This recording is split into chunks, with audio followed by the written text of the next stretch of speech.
Gonzaga, and I am the founder and artistic director of Opera Cecilia. And my name is Tanis Gonzaga. I am executive director, also known as yours truly, T. And we are the hosts of the Savvy Soprano podcast through Opera Cecilia, which is a podcast that discusses kind of industry tea and our journey as entrepreneurs in a company that is revolving around media and opera and live performance of opera and bringing opera into the 21st century. Thank you very much for lending us your ears. On this episode, we're talking a little bit about entrepreneurship. It's a big word. It's an interesting concept, and I wanna hear your 2 cents on this because it's kind of a hard concept to wrap your head around, isn't it? It's a little bit challenging because I think the word entrepreneur can mean so many different things to so many different people.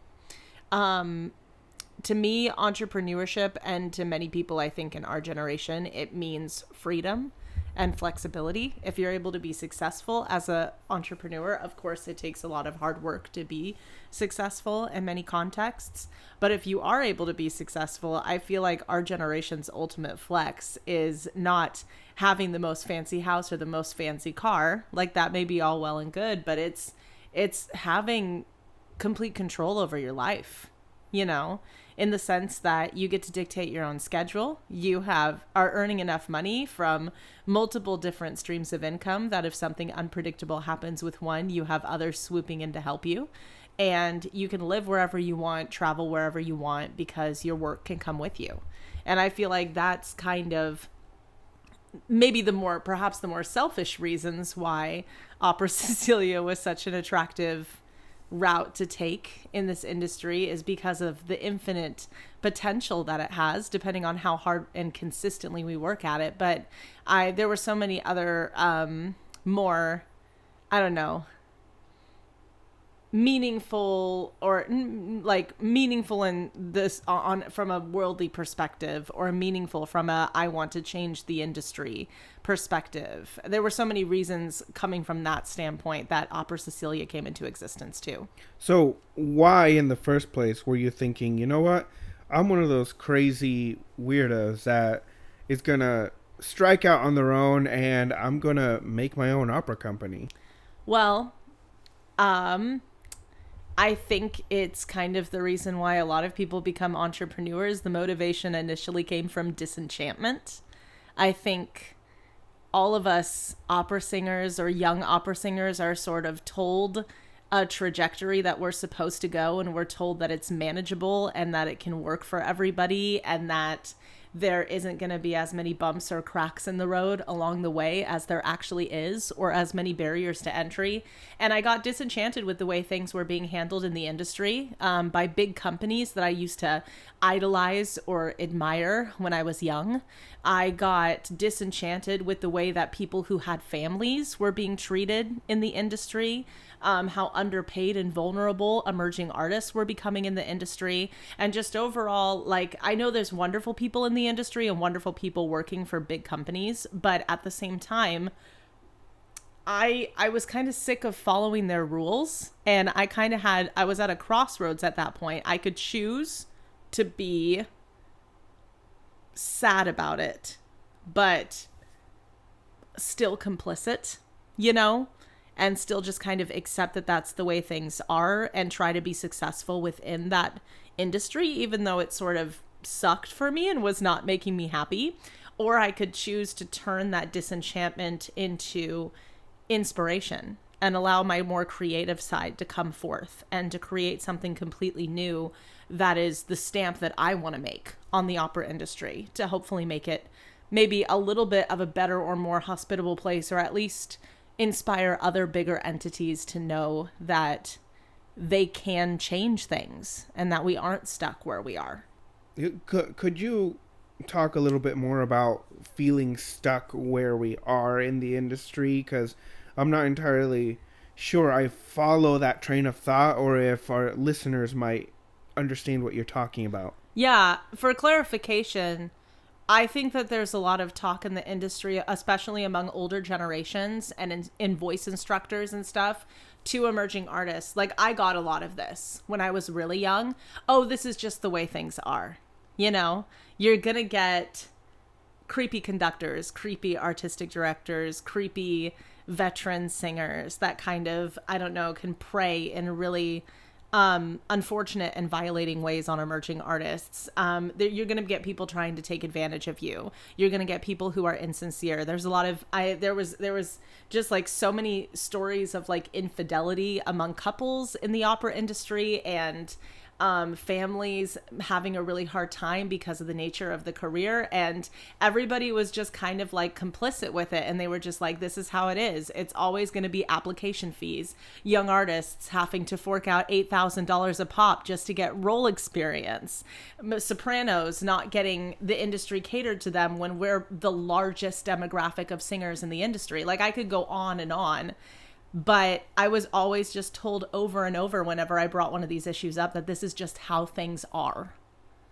And I truly do not believe that we're ever stuck anywhere in society. We made all of this up, you know? Singing is a very primitive art form that was used by our ancestors for emotional communication and storytelling. We turned it into what it is. And there's so many beautiful facets of the art that we've been able to create out of it. But the industry that we've created around it is something that we made up. And we can unmake it up or change it in any way we choose. We just have to get enough people who have the courage to say enough is enough. And young artists are very, very... Their courage and their outspokenness tends to be very suppressed early on. So I don't really blame them for not speaking out as much about this. Some are. But I do kind of place blame on industry gatekeepers who know that the current state of the industry, while corrupted, benefits them. So they don't do anything about it. Tell me more about your perception of these people who are benefiting from the system. What sort of benefits do you think they garner out of the system, and how do you think they feel about it, in your opinion? I ran across this research article at one point. Shout out to, I think it was the journal forum, or the page or the website that I found it on was called Middle Class Artist. So shout out to them if they come across this podcast. Thank you for your work. But this person basically reported on and took inventory of like profits that were coming in from young artist programs, from pay to sings, and statistics that impacted emerging artists and how emerging artists were being filtered through these programs or getting accepted into these programs. And first of all, one of the interesting things that the article brought up is that getting into a big young artist program, like a really prestigious one, not necessarily a pay to sing, but one of the ones that technically is paid but very underpaid for the amount of labor that they're making the artists do typically. There's some rare exceptions, but to get into one of the big well-known ones, it's harder than getting into Harvard. You know, and the schools are kind of like, schools and conservatories are siphoning out all of these artists and saying that, oh, this is the one way to get successful, you know? And so where do all the rest of the artists land? If they're not getting underpaid, they're having to pay. And so we've kind of created an industry, especially in the United States, but this is pervasive in other countries as well, where we've moved away from this model of the audience member being the customer in the opera industry, and we've moved in the direction of the emerging artist being the customer. The emerging artist is keeping the industry and all of these people's pockets lined by paying tuition for these programs that are masquerading kind of as nonprofits, in my opinion, because a lot of them get named nonprofit educational organizations. And some of these CEOs, according to this article and some other research I did, are making close to $500,000 a year. Do you think that kind of income is unwarranted? I think it really depends on how much work the person is putting in. I don't necessarily think it's completely unwarranted in every circumstance. And to be honest, there's still more research to be done. But I do think that it's very interesting that that's the route all of these artistic administrators are taking. They're like, oh, opera is like low key maybe dying in its audience demographic, or the generations that still enjoy opera actively are getting older and older, and those are the patrons we need to cater to, which leads to a lot of more progressive concepts in opera being discounted automatically, or new works being discounted.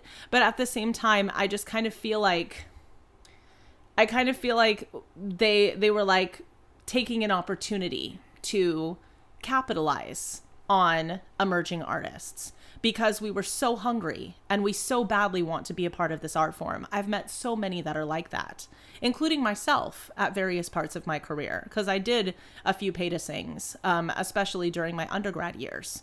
And while I had some transformative experiences at some, I shouldn't have to fork out, $40,000+ in debt for 2 degrees and then have to turn around and drop another 10 grand plus on pay to sing programs. And then I finally get into a paid young artist program when I'm in my mid to late 20s, which is extra hard if you happen to be a soprano. And I might get paid a stipend, or I might get kind of a leg up in AGMA because of that. But I have to pay my own housing in some situations. I have to pay my own travel expenses. I have to pay to live. So I get paid this $500 stipend per month at some companies for missing 3 months of my regular day job work that was sustaining and paying my bills, and missing 3 months and not living in my house for 3 months. So I either have to sublet it, or sublet my apartment, or let go of my lease, or I have to suck it up and pay double the living expenses. Or be kind of homeless and live with family members. Be nomadic, be a couch server, live with family. Not everybody has that privilege. It's a privilege to have family that you can just kind of drop in on, Not everybody has that. You're blessed if you do, but not everybody does. So we can't form an industry with the assumption that people have those kind of connections and can just use them. Some people come from very low income households. Some people are estranged from their families. They should still have an opportunity to be a part of this art form. What perceptions did you have coming into the process of being an entrepreneur? And did those perceptions change? Yes and no on the changing part. I think my perception was that I could finally create something where I didn't have to follow other people's rules, and I could maybe create this alternative path in the industry and inspire other people to do the same, where I could create a life that was harmonious with the other things in my life that I wanted, and I didn't have to just be like narrow-mindedly obsessive and compulsive about my career in order to have some success in it and still do what I love to do. And I'm coming to find that the things that might have been incorrect perceptions in the beginning was that some of the magnitude of administrative work that I would have to do for a business was definitely underestimated. And now I understand the ins and outs of that more, and I'm more mentally prepared for it. But in the beginning, I felt like I was unqualified to do anything but sing, basically. And so, I created this company to make performance opportunities for myself, but it's turned into a lot more than that. Yes, I get to actively perform with the company, and I don't feel any shame in that because I've built it from the ground up with you. But at the same time, it's become a lot more about giving other artists opportunities and inspiring other artists to do this too. I would love, my dream is that someday some person that was maybe a few years younger than us that performed for one of our shows or something, that was just trying to break into the industry, starts their own opera company and comes back and tells us that it was working with Opera Cecilia that inspired them to do that. That's the kind of influence that I want to have. It's purely inspiration and empowerment. And I feel like there's so much in both mainstream media and in the opera world that's based off of degrading or bringing down other people in order to become more powerful yourself. And I truly do not think that that is the only way that you can build an empire. I think you can build an empire through empowering other people and strengthening your ties to those people and strengthening the rest of your community. And that's the kind of empire that I want to build. I think it's the most sustainable. What would you have to say to critics who suspect you made a company just to cast yourself? It's not entirely a dishonest statement. I mean, it's not inaccurate. I did make a company so that I could have my own performance opportunities, like I said before. I'm not apologetic about that, though, anymore. I think in the beginning, I used to be really afraid, like, I really want to start this opera company, and I do want to perform with my company, and I love getting to perform and self-produce projects because I feel like I have so much more freedom and artistic license to make it into something I genuinely want to make it into, and I don't have to feel like I have to put myself in this box of, like, industry standards and things like that. I wanted my creativity to know no bounds. So part of me made this company because I could produce performance projects for myself that I can be a part of that would encapsulate the full scope of what I want to offer as an artist, and not just one little piece of it that I think is industry palatable. And I used to be afraid that if I didn't already have like a Met credit to my resume, or I hadn't won some major competition, and I made this company, and this was most of the performing work that I did was with my own company, that people wouldn't consider me a legitimate opera singer because I had not been picked by a gatekeeper. But then I just realized that the more that I had that mentality about myself, the more I was self-shaming and the more I was holding my company and my dreams back. And I was holding myself back from this life just because of what other people perceived of me. And other people's perceptions don't deserve that much merit. What other people think about me, as my dad has said multiple times, is none of my business. And I'm definitely not perfect at this. I'm far from it. I've lived most of my life very dependent on and dictated by what other people thought of me. But I'm really working on entering a new chapter of my life with my entrepreneurship, in which I don't really care about that anymore, because that's not my primary goal, is to appease them. My primary goal is to make a positive difference in the industry.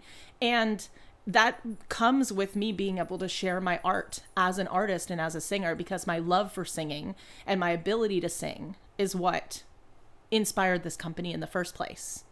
That being said, that's not the only reason I started it. And someday in the future, I hope Opera Cecilia is big enough so that there are certain projects during our main stage season that I can take a back seat in, and we can hire other performers, and I can afford to pay those additional fees. Or I could double cast myself in a production, and give the other soprano an equal amount of performances to me. Like, all of these options are definitely things going through my head. Right now, I feel like I'm wearing every single hat I possibly can because our company's not making enough money for me not to.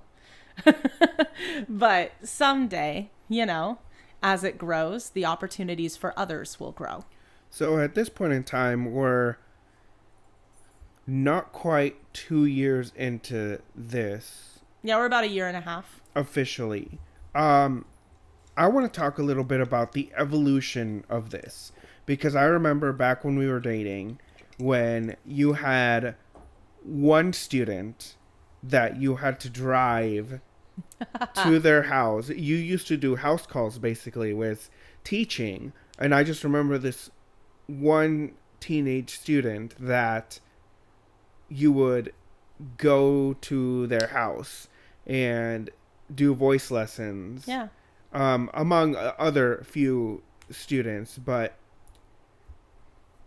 do you consider that a part of the evolution of Opera Cecilia? Because I do remember, I think initially you were calling it the Cecilia Project. So tell me more about this little seed, the little seed that was this opera company before it even became the thought of an opera company. Yeah. Well, as a person of faith, a progressive person of faith, I have always had kind of a devotion to Saint Cecilia, patron saint of music. I always knew that was what I wanted to name my company after. But it started kind of in the final years of undergrad when you and I were really getting close as friends before we even started dating, where I conceived of this Cecilia project thing. And originally it was an opera company that eventually was sustained and funded by a facility that also doubled as a children's music school, because I was starting to gain a passion for music education. It started with that one teenage student whose house I went to teach her lessons, but it branched off from there to eventually getting more students shortly after I graduated. And getting more experience as a sacred music director, and then landing a full-time job as a teacher, and doing that for about a year before going to grad school with the teaching assistantship. And all of the sudden all these teaching opportunities were landing in my lap. And so it just kind of made sense for the company to be structured that way. And I stuck with that model and that desire for a while. And I shared a lot of that with you, and you were like, that's a cool idea. And I do think it's a cool idea. But eventually it turned into something different, because, to be quite honest, I have worked, and I'm still doing some contract work with these little boutique music schools that pop up, and some of them are more fair to their teachers than others. But I've gotten a really good inside look through working those jobs of the logistics that go into running a school like that. And I just kind of decided that that wasn't necessarily the route I wanted to take, even though it's not a bad route. And it's important for music education to exist, and children's music education especially. Shout out to all early music educators. I think I've done a lot of that in my career as well, and I think it is extremely important work. And that's one of the most important generations to reach with music, because you raise patrons of the arts in addition to future artists, and that's so important. But Opera Cecilia became something different from the pandemic. So, like, you remember the process of doing the telephone, right? What did you think of like that process? Because that was really before Orfeo even existed, which was the first production of our inaugural season. Before Opera Cecilia even existed, there was the telephone. Yeah. So for those of you that are not familiar, the telephone is a radio opera initially written by Giancarlo Menotti, I think it is. Yeah, you're correct. And so it's a radio opera. You're the one with a grad degree that actually like. So I know this secondhand. You inadvertently became the star of that opera as well. Could you give us a brief summary of what a radio opera is? So radio operas were kind of a more recent development. I think Menotti developed them. It was like post 20th century. It was like 1950s, around that time, I think, where these radio operas started to come into effect. And Menotti really, I think, coined them. I'm sure there were other composers doing it too, but radio operas were just made in an era where radio was a more primary form of entertainment. I think podcasts are kind of that version now, or one of them, even though people still listen to the radio too. But radio was really a primary form. And so it was a way of making opera, I think, more accessible. I didn't research a ton of the history behind radio operas in general, to be honest, but the telephone was among the most popular. I think there was actually a version that was staged at the Met as well. I think I did read that somewhere, that they actually staged a version at the Met, and it is performed fully staged now and not just as a radio opera, but that's originally like its conception. I think, if I'm not, I might be mistaken in this, so people can correct me or come at me if I'm wrong, I guess. But I think Old Maid and the Thief, which is another really popular one, was also originally conceived as a radio opera. So he conceived a few of them. So with that little background of a radio opera, this particular opera, it's about 30 minutes long. Yeah, it's meant to be all audio, or it can be experienced just auditorily. It's a very bite-sized piece of opera if you compare it to stuff like Wagner's Ring Cycle. Yeah, it's meant to be more palatable to a mainstream audience, so it's shorter. Right, and so... smaller story. You were speaking about how this kind of started because of the pandemic. So we had moved to Minnesota, so you could get your master's degree at the Duluth campus of the University of Minnesota. Yep. And it was like 7 or 8 months into your grad degree. Yeah. When the pandemic hit. It was even less than that. I only really got my first semester of grad school in a normal setting, if that makes sense, where all of our performances were live. Right. Where I was doing live performances in the community, because we went into lockdown as of March. I think it was more March of 2020. So I got like a good 2 months into spring term of my first year before we shut down. Your second and then the semester. whole rest of my degree was online, mostly. Right. Yeah. And I don't remember what projects your school had in mind for that particular semester. But all of a sudden they had to pivot. Yeah. And tell me a little bit more about how that changed the roles that you had lined up. Gosh, the pandemic messed up so much for me, because I was Miss Pinkerton in Old Maid and the Thief, and I was covering Golden Trill in the Impresario the spring semester of my first year of grad studies there. We were supposed to perform that live on stage with full orchestra. The UMD orchestra was behind us. It was going to be like a big thing. I was very excited. And then right when we were about to head into dress rehearsals, we shut down. And then I just never heard anything from those productions again. We were performing Impresario. So you never actually did them. No, we got to dress rehearsals though. So I fully learned and studied both of those roles. I had them down. I had them memorized. We were just about to start our rehearsals with the orchestra without piano reduction. We even knew our blocking and our costumes and stuff, because I helped design costumes as an assistant. But then everything got shut down, and then I never heard anything from those two shows again. We were performing Impresario and Old Maid as a double bill that spring. So how did that particular program finish out that semester? Because part of it was they offered you to do the telephone, and because at the time I was taking voice lessons with one of the faculties just on a private basis. Yeah. And they knew my voice. Mm-hmm. Were you the one who volunteered me to be a part of that? I can't remember. Well, Old Maid and Impresario were supposed to happen spring semester of my first year. Those just stopped, and then they had us do like a character study thing for the rest of Opera Studio, and then they just ended it. It was very abrupt, and nobody knew what they were doing. So none of the other students actually got to perform anything like that at all? No, none of us did. And then we went into summer, and summer was summer. And then we returned, and I was originally told that if we were going to... We weren't sure whether we were going to be able to reopen in the fall or not.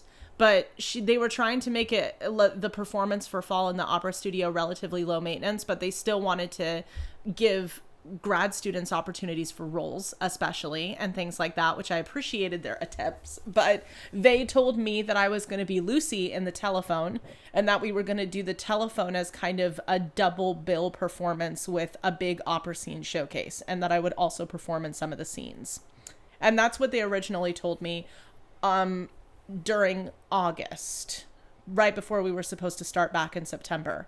And then when we got back in September and they found out that UMD had told everybody across the board that there couldn't be any live performances and that we were still all online and shut down, they told me that they didn't know. We were very short on male grad students at the time. Everybody, at least in the opera department, everyone was female. We were very female heavy. When they were talking about doing the telephone with you, did they have someone in mind that they were going to cast out of that program? It was originally going to be an adjunct faculty member, because they didn't have any grad school guys. It was very weird, but they were originally going to have an adjunct member of the faculty. Actually, we're not going to name names in this podcast, but the same individual that was teaching you at the time was going to perform alongside me in the telephone. And then they decided, because they had to make budget cuts due to the pandemic, that they couldn't pay him to do that, I guess. Not to mention the fact that you couldn't really meet in person. And we couldn't meet in person. We couldn't rehearse in person. The director of the opera studio couldn't meet with us in person. And my voice instructor at the time, because of other medical issues, was very, very high risk for getting complications from COVID. So there were just like multiple levels of we couldn't meet. We couldn't be around each other at the time. Right. And this was before vaccine had actually become available, long before that. And well. I remember at some point in time, I got roped into it because... Well, what ended up happening was they were familiar with your voice because you had been studying with who was originally going to perform with me. They told me that they just wanted to do the aria as like a virtual thing, and they weren't going to have me do the whole show. But I turned around and I emailed them and I said, hey, I really want this role on my resume. I want some role that I actually performed and did something with during my grad studies on my resume. And so I asked if they would be okay with you and I making it into like a movie opera out of our home. And it was just kind of an industrious last minute thing. Did I talk to you about this before I volunteered you? Potentially. I think I can't did. remember the order. Oh my gosh, I really hope I did. I'm pretty sure I communicated it to you and asked you if you'd be okay with it, and you said yes. And then I asked, and they said they were going to let me do it because of circumstances. And you and I were obviously living together, and we were spouses, and so we could be around each other unmasked. And so it was also the only part of the virtual opera performance that semester that was not performed masked, because the rest of us met to film opera scenes with social distance blocking masked. So everything else was much more reserved in the filming. Not that they weren't beautiful in their own way. It was a opera scenes compilation. Right. But the telephone got to be... We had the privilege. Yeah. Because we were spouses, lived in the same household. And a lot of people who watched it, because it was released to like the whole College of Liberal Arts, basically, they said that they really loved the fact that it kind of felt like an escape for them. Because there wasn't a bunch of masks around, and there wasn't mention of the pandemic. I want to talk a little bit about the process from my point of view. Yeah. So, Minotti's The Telephone is an opera with a soprano named Lucy and a baritone named Ben. Mm-hmm. I am a tenor. Yeah, that was a corner that was cut. Right off the bat, we were fighting an uphill battle, not just because of the pandemic, but because technically that was not my voice type. Yeah. We were really improvising, folks. Yeah, we were really making things work. We were really working to make things work because of the circumstances, for sure. And luckily, I do think you talked to me about me being a part of this project. Yeah. Because it was so involved. And because it was a baritone role and you were a tenor, and I wanted to make sure you looked over the music to be sure that you felt comfortable singing it. And particularly, I think I would have said no if I didn't feel like we could make it work. Yeah. But I felt like we could make it work for a couple of reasons. One, because we were spouses, we could actually rehearse the music together. Yeah. Two, I have a bachelor's degree in music and theater. I took lighting classes. I took set design classes, costume design classes. I had a very well-rounded opportunity to hone those skills, and I naturally was interested in directing, and I had that interest. So yeah. And we did have a director from the opera studio, and I will give her credit for that, but it was a very, very collaborative experience. And so she was able to give us the concept and really guide us through that, and we agreed upon a concept behind it together. But you were like cinematographer and director in that sense, because you were like, and that's what I was trying to get to, because this director shots that we had they couldn't meet with us except over a screen. Exactly. And it's real hard. It's one thing to try and block something on a stage because it's a canvas. Yeah. But we actually did it out of our home, which had a very different layout than a stage. Mm-hmm. So that lended its own challenges and opportunities, such as different angles that we had to make. I think that's so funny too, because so many people told me that they were just expecting it to be, And we didn't like, have to. home video style. Right. Yeah. And we literally shot this cinematically. Yeah. Like, I was not going to settle for that. No, we neither of us were. And so literally, like, the most unnerving part of the process that was so educational to me in such an unusual way was the fact that we would do like Lucy's aria, and I had to do it 5 different times so that you could reposition the cameras from 5 different angles. Because these cameras that we were using were our phones. And we only had like 2 of them. And we were using our iPhones. Yeah, we could do 2 shots at a time, 2 angles, and then we had to reposition the phones, and we had to do the whole thing again. And we had to use lamps for our lighting. And we had to make sure that the staging that we had come up with our director was the same without deviations, or with as little deviations as possible from for shot continuity to shot, purposes. Because from shot to shot. Yeah. we had such a limited amount of cameras, and they had to be stationary because we didn't have any other people there that could hold the cameras. It was absolute insanity. Like, the more that I like look back on it, the more I'm like, the fact that it turned out the way it did is kind of like amazing, because we had so little resources and we were so isolated during the process.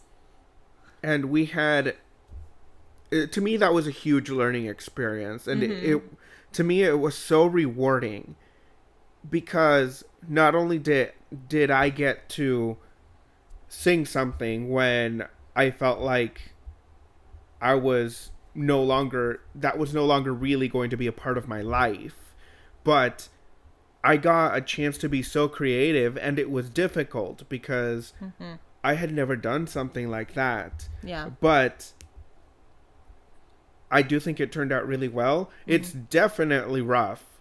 Well, yeah, it was our first time doing any of that. And it was our first time using like really working with recording software too, and like syncing our stuff together. And I was working through a bunch of stuff technically, so I just remember so many of my vocal demons coming out when I was recording her role, because what we did is we recorded the entire thing in advance. We edited and synced all of the audio together, and then once we were done recording the entire opera, we lip synced to our own voices. Right. We had coachings. Yeah, we had coachings. I had voice with lessons. Our director. You had voice lessons on the part. University of Minnesota, Duluth made sure that we had really good quality piano recordings. Yeah.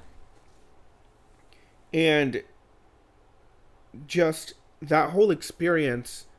First of all, I want to encourage you to go over to the Opera Cecilia YouTube channel and look it up, because it's actually on there for free. Yeah. Technically, we're not making any money off of it because of licensing requirements. Yeah, we But can't. The story that we came up with was so precious and entertaining. I am really proud of the work that we've done. You will see weird lighting things. You will see weird incontinuities. Like the blanket on the back of the couch. It's like him folded in a different shape every scene. Yeah, or the tripod that shows up. Yeah, we had a few of those. But I do think it stands on its own so well. And there were so many renditions of the telephone that happened because of the pandemic. Because your program, there was a lot of programs who did it. Was not the only one that did it. Yeah. And it was easy. It was a 2-person cast, you know? Yeah. And it was short. It was very attainable, and it was a full role. 2 full roles. Yeah. 1 each. So I very much recommend you go over and watch our handiwork and just enjoy it. Yeah. I mean, yes, there's issues, but it's really a joy to watch. Yeah. It, I it really still is. smile when I go back and watch it every once in a while. Just because I know all the hard work we put into it, and I do think that we were able to turn Lucy and Ben into two really well fleshed out three-dimensional characters. And a lot of that was just us working with our director and working with each other and being like, we don't want to portray Ben with any toxic masculinity. Like occasionally we've seen him interpreted, you know? And we don't want to interpret Lucy as just this simple airhead who's only interested in what's going Yeah, on in or her like life. pick a little, talk a little, or gossipy. Yeah. You know, she has those tendencies, but we don't want that to be the only aspect of her character. So we made Ben a little bit more, I don't know, soft and understanding, and his compassionate side comes out. And we made Lucy a little tiny bit more quirky and charming in that sense, and funny. And the two of them jived really well together, even though they were kind of getting lost in translation a little bit. I do think the rewatchability factor is very strong with this one. Yeah. Because we had the opportunity to direct the audience's attention wherever we wanted to, we were able to direct the attention to very different things. You know, a detail here, a detail there. So I do think you can rewatch it and enjoy it and catch more things. Yeah. I also think that Opera Cecilia as a media company, which was originally never something I expected the company to turn into. My original conception of having an opera company attached to a music school was doing everything live and not having any tech component. And the pandemic really opened my eyes to the possibilities of a tech component. And nobody really did the filming in the same way that we were. We had our own style with it. We had our own method of storytelling. You had your own method of approaching cinematography, which you're so instinctually good at. And I don't even know if that was something either of us expected would turn out as good as it was. But we were so proud of the telephone that became the catalyst for the Opera Cecilia YouTube channel. In many ways, it became the catalyst for Orfeo, which would become 100%. This big, huge, existential, deep story about grief and fighting with oneself. And like, it was like the whole entire process of creating it was like the telephone on crack. Like, it was real hard, but if you want man, it was so rewarding. Know more about Orfeo, there are a couple featurettes that are on the YouTube channel that you can look through and see parts of our concept. And we do at this point in time of recording, the feature length presentation of Orfeo ed Euridice is currently still for purchase. So for $5 you can send us through PayPal or Venmo, I forget what it is. It's on operacecilia.com. You can find how to purchase a ticket to see Orfeo as a virtual project. And what I really love about cinematic opera and the way that we were approaching it is we're still challenging them to sing through these roles with full technique. We're recording. We're going through the process of that. But we're filming it. We're studying it like opera singers, and we're filming it like movie directors. We're not trying to create a conventionally staged opera on film when we do a cinematic project.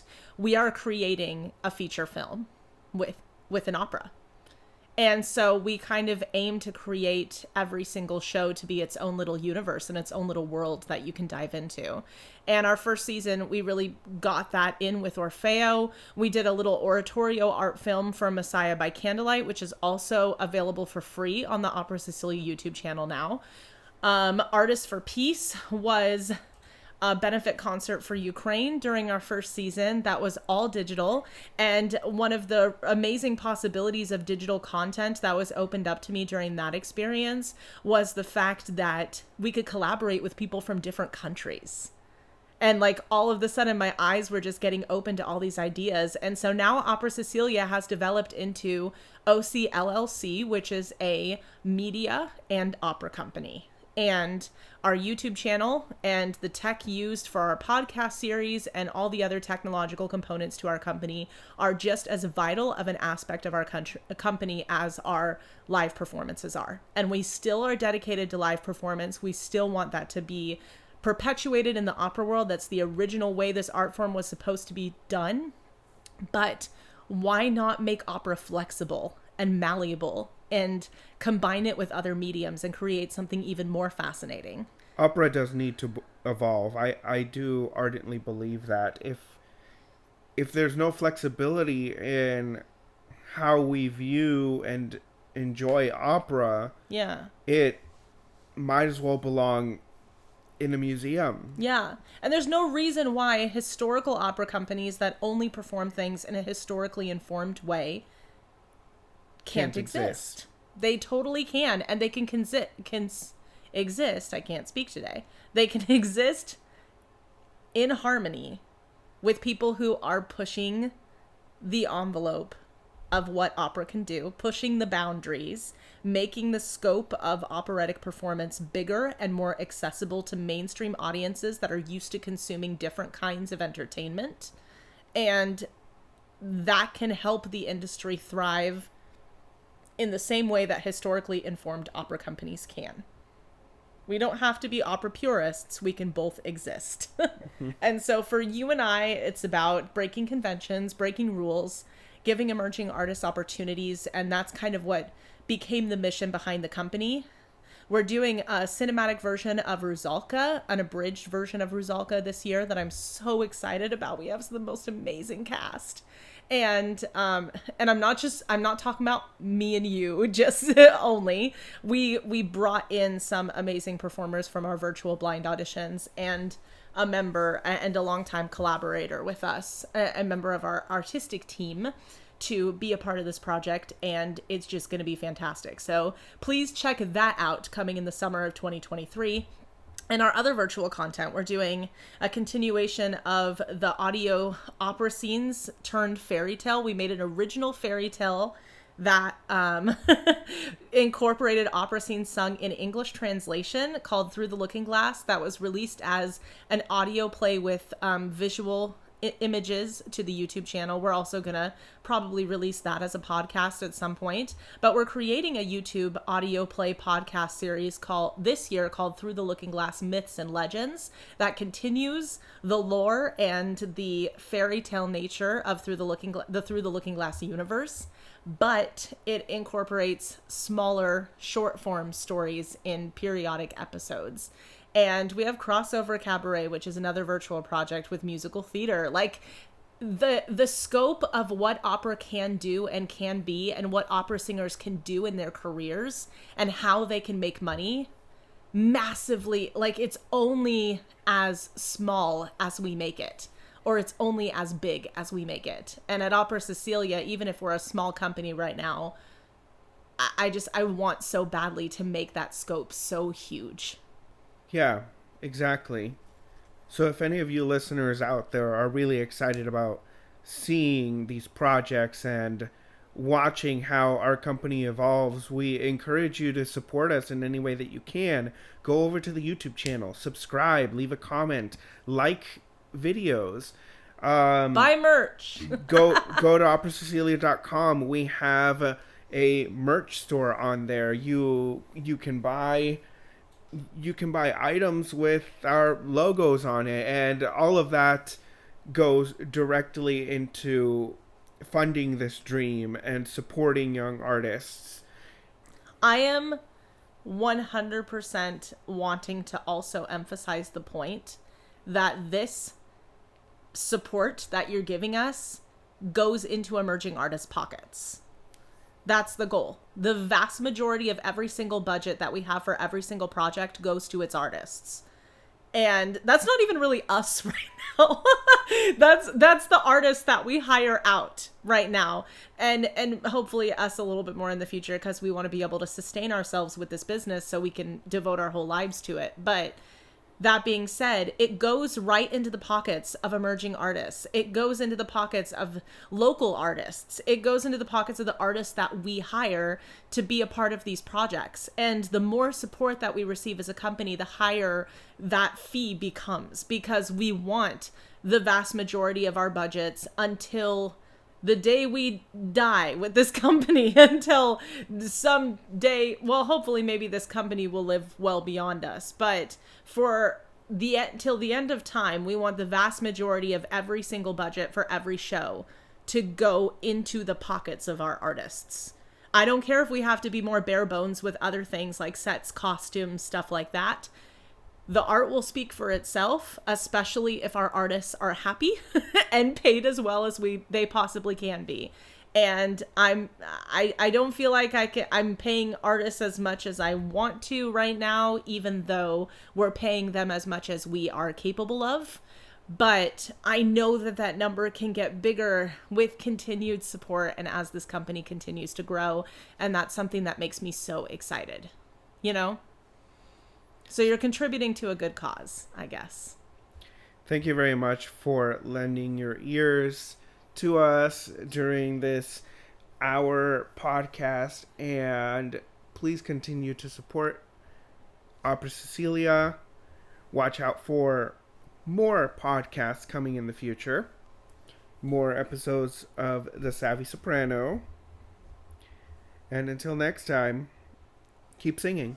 We'll see you next time, or listen to you next. We'll catch you next time.